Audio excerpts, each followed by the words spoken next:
12,000 ఇందిరమ్మ ఇండ్లకు ముగ్గు పోసిర్రు. 1,200 ఇండ్ల బేస్మెంట్లు కంప్లీట్ అట.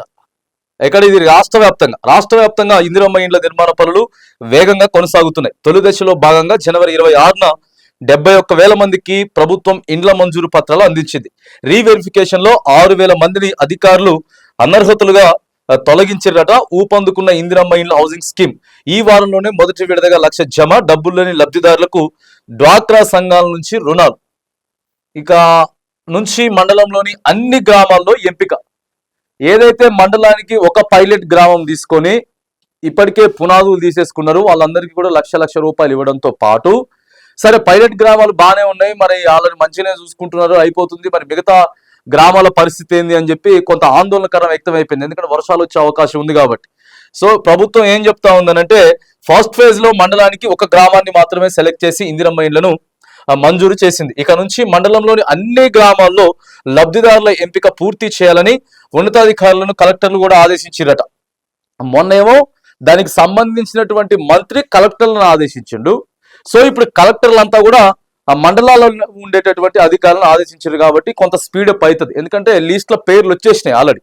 ఇందిరమ్మ ఇండ్లు ఎవరెవరు లబ్ధిదారులు అనేది ఎంపీడీఓ ఆఫీస్ లో లిస్ట్ ఉన్నది, వాళ్ళందరికీ కూడా మొదలు పెట్టేసుకోండి అని చెప్తా ఉన్నారట. ఇప్పటికే ప్రాథమికంగా ఒక్కో అసెంబ్లీ నియోజకవర్గానికి 3,500 మంది లబ్ధిదారులను ఎంపిక చేసినప్పటికీ వాటిని రీవెరిఫికేషన్ చేయాలని ఉన్నతాధికారులు ఆదేశించారు. అర్హులకే స్కీమ్ వర్తింప చేయాలని ప్రభుత్వం, మంత్రులు, ఎమ్మెల్యేలు ముందు నుంచి చెబుతున్నారు. లబ్ధిదారుల వివరాలను గ్రామ సభల్లో వెల్లడించాలని ప్రభుత్వం స్పష్టం చేసింది. దీంతో కలెక్టర్లు, ఎంపీడీఓలు, హౌసింగ్ అధికారులు జాగ్రత్తలు తీసుకుంటూ లబ్ధిదారులను ఎంపిక చేస్తా ఉన్నారట. బేస్మెంట్ నిర్మాణంలో భాగంగా గుంతలు తీసి మట్టి రాళ్లతో పూడ్చారు. మరో 1,200 మంది బేస్మెంట్ పూర్తి చేసుకున్నట్లు హౌసింగ్ డిపార్ట్మెంట్ కు జిల్లా హౌసింగ్ ప్రాజెక్ట్ డైరెక్టర్లు నివేదిక ఇచ్చారు. ఇది హైదరాబాద్ కి సంబంధించినటువంటి వార్త. వ్యవసాయ పనులు చివరి దశకు చేరుకోవడంతో ఇక ఇండ్ల నిర్మాణ పనులు మరింత ఊపందుకుంటాయని చెప్పి అధికారులు చెప్తా ఉన్నారు. వచ్చే 3 నెలలు పనులు వేగవంతం చేయాలి. ఏదేమైనా కానీ ఇప్పుడు మనం చదివినటువంటి ఏదైతే 71,000 మందికి ప్రభుత్వం, తర్వాత 66,000 మందిని అధికారులు, సో ఈ లిస్ట్ అంతా కూడా హైదరాబాద్ జిల్లాకు సంబంధించింది. రాష్ట్ర వ్యాప్తంగా ఉన్నటువంటి అన్ని జిల్లాలలో 3 నెలల్లోనే జూన్ చివరి వరకు ఖచ్చితంగా స్లాబ్ కంప్లీట్ అయ్యేటటువంటి విధంగా కొంత రూపకల్పన అయితే చేస్తా ఉంది ప్రభుత్వం అని చెప్పి చెప్తా ఉన్నారు. అందరికీ ఈ వారంలోనే డబ్బులు రిలీజ్ అవుతాయట. ఇందిరమ్మ ఇంటి నిర్మాణం కోసం ప్రభుత్వం 4 దశల్లో 5 లక్షలను లబ్ధిదారుడి బ్యాంక్ ఖాతాలో జమ చేస్తుంది. తొలి దశలో బేస్మెంట్ కంప్లీట్ అయ్యాక ₹1,00,000 ఇవ్వాలి. ప్రస్తుతం రాష్ట్ర వ్యాప్తంగా 1,200 మంది బేస్మెంట్ పనులు పూర్తి చేసుకున్నారు. ఈ నెల చివరికల్లా మరో 1,000 మంది లబ్ధిదారులు పునాది పనులు పూర్తి చేస్తారని అధికారులు చెప్తున్నారు. బేస్మెంట్ కంప్లీట్ చేసిన అందరికీ మొదటి విడతలో భాగంగా 1,000 కోట్లు చెల్లించేందుకు ప్రభుత్వం సిద్ధమైందట. ఈ వారంలో డబ్బులు రిలీజ్ అవుతాయని ఉన్నతాధికారులు చెబుతున్నారు. ఈ నిధులన్నీ జిల్లాల ట్రెజరీలోనే ఉంటాయట. కొందరి వద్ద డబ్బులు లేక ప్రారంభం కాని పనులు.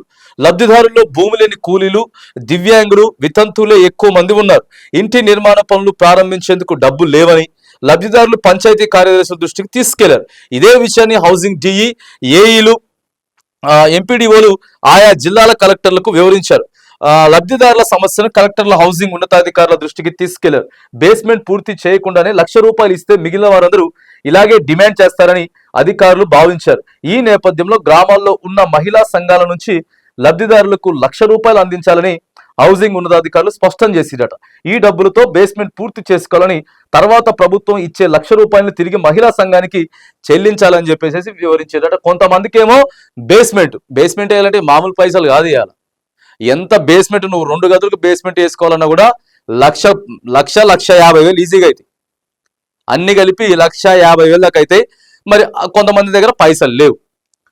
ఒకవేళ ముందుగానే పైసలు ఇచ్చిన అనుకో, వీళ్ళు 1,00,000 తీసుకుంటాడు, బేస్మెంట్ వేయడు, కథం ఆ 1,00,000 పట్టుకొని పీకుతాడు. ఇది సమస్య. కాబట్టి వాళ్ళు ఒకవేళ డోకా గ్రూప్ లో ఉంటాయి. ఇవాళ మహిళలు ఎంత కొంత సౌండ్ పార్టీలైనా కూడా వాళ్ళు డోకా గ్రూప్ లో ఉంటున్నారు. కాబట్టి ఎంత పేదోళ్ళైనా సరే డోక్రా గ్రూప్ లో ఉంటున్నారు. కాబట్టి ఆ గ్రూప్ కి సంబంధించి ₹1,00,000 తీసుకునేదానికి అవకాశం ఉంటుందట. ఇప్పుడు 10 మంది ఉన్నారు, దాంట్లో ఒకరికో ఇద్దరికో ఇండ్లు వచ్చింది అనుకోండి, మిగతా మంది ఆమోదం కూడా తీసుకొని బ్యాంక్ నుంచి 1,00,000 తీసుకుంటారు. సో బేస్మెంట్ అయిపోయిన తర్వాత 1,00,000 ఇస్తే ఆ 1,00,000 తీసుకుపోయి మళ్ళీ ఇచ్చాడు అనమాట.